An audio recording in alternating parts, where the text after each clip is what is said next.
don't shout at me. Don't shout at me. I'll be... no, you came voluntarily. Did I ask you to come? No, don't shout at me. I'm defending fascism. No, I'm exposing you as a fascist. Because...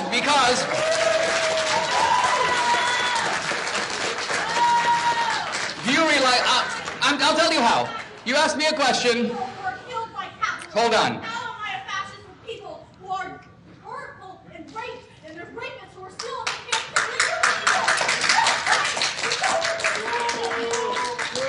Are you familiar with the black shirts in Italy or the brown shirts in Germany? Do you realize that they would go to campuses, goons, and would stand in the back of the room, and when somebody tried to make an intelligent presentation and answer questions, they would shout them down, yell at them, try to intimidate them, and count as success if they could get the event canceled and the speaker threatened.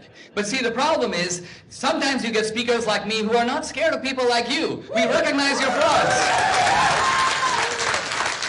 I recognize that ultimately you are afraid of ideas. You're not willing to engage with me. Yes, you're afraid of ideas. You're not afraid of fascists. You think I pose a threat to you? I'm an immigrant. I came to America with nothing. What threat do I pose to you? You promoted dangerous, violent ideas that kill millions of people. I propose dangerous, violent ideas that kill people? Who have I killed? And you look at capitalism. You are a part of capitalism? Do you realize that Hitler's deadly opponent was capitalism? Have you read the Nazi 25-point platform? Let me give you a few themes from it. State control of the banks. Do you support that? No. State control of healthcare. Do you support that? State control of education. Do you support that? No. All right. What I'm trying to get at is the fascist ideology is one that is distinctly on the left. Whether or not you personally support it. Not any political theory. Fascism is specifically on the right. It is talking about a race superior to another.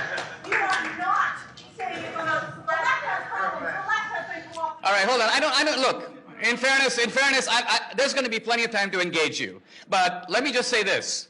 No movement that calls itself a national socialist movement is going to be on the right. And the idea that the fascists are right-wing because they support racial superiority, wait a minute.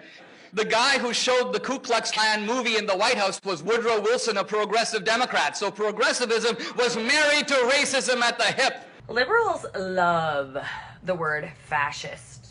But the question is do they know what it means? They hear it from the Biden administration about conservatives or on CNN or MSNBC. But when you actually look it up, it means a centralized government led by a dictator. So which policies are of liberals and which are of conservatives? Lockdowns, mask mandates, vaccine mandates, censorship of speech. These are all policies that liberals are engaging in. Those are the fascist policies. What are conservatives doing? We want to be left alone. We want to keep our Constitution intact. We want to have separation of powers. But these people on the left just hear these words and think they know what they mean because they're watching CNN and they're so smart. They are the party of totalitarianism, but they are too dumb to even know it. But I think that's how this all starts working. When you're not paying attention, they usher in the communism. Well, they're the ones pointing their finger at other people, calling them fascists. That's rich. Really funny, but also very sad.